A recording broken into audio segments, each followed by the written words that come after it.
रमेश एक +2 second year का student है। वो विकास कॉलेज रायपुर में साइंस की पढ़ाई करता है। वहाँ वो हॉस्टल में रहता है। उसके कई सारे दोस्त हैं जिनका या तो अपने पापा का बिजनेस है या फिर उनका अपने फ्यूचर के बारे में कोई चिंता ही नहीं है। लेकिन रमेश एक गरीब मिडिल क्लास फैमिली का लड़का है।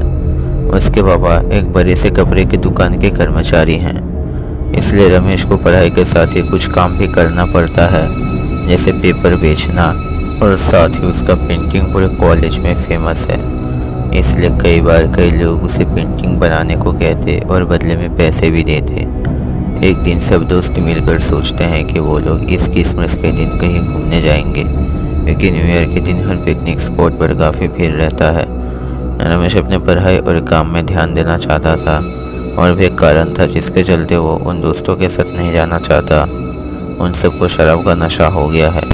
हॉस्टल कैंपस में ये सब चीज़ों के सख्त पाबंदी है, इसलिए जब भी वो लोग हॉस्टल से बाहर निकलते एक एक लड़का कई सौ रुपये बस नशे करने में खर्च करते। लेकिन दोस्तों को ज़बरदस्ती करने पर रमेश को जाना पड़ता है और थोड़ा ही नशा करने का वादा करते। वो सारे पास के एक जंगल में जाते हैं जहाँ एक सुंदर सा वाटरफॉल है। पहले से ही उस जगह पर भीड़ होने पर ऋषभ बोलता है कि वो लोग रात में आएंगे। वाटरफॉल में कोई बैरिकेड नहीं था, इस कारण सभी लोग जंगल में ही टेंट बनाकर रहते हैं।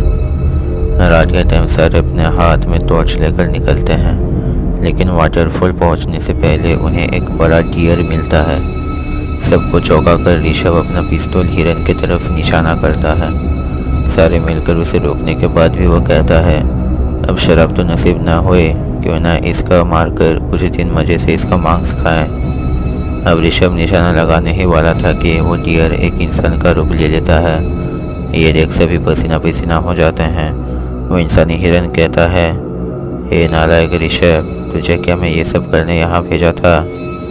मेरा जब रायपुर में कार एक्सीडेंट हुआ था तो मुझे पता चला कि वो कार तू ही चला रहा था, वो भी नशे की हालत में। मैं तो कैसे भी कर खुद को संभाल लिया, लेकिन गांव जाकर लोगों ने हमारे परिवार और तेरे संस्कार पर सवाल उठाने लगे। ये सब सहन न कर पाकर मैं सुसाइड कर लिया, और आज तेरी बारी, मैं तुझे अपने साथ लेने आया हूँ। हो सके भगवान मुझे अगले जन्म एक अच्छा पिता और तुझे एक अच्छा बेटे की तरह जन्म दे। इसके बाद ऋषभ के पापा के हाथ में लंबे लंबे हाथ निकल कर ऋषभ को जकड़ लेकर दोनों कहीं गायब हो जाते हैं। ये चीज़ बाकी दोस्तों के लिए एक सीख थी। वो लोग कसम खाते हैं कि आज से नशा करना बंद करेंगे और मेहनत कर अच्छा इंसान बनेंगे।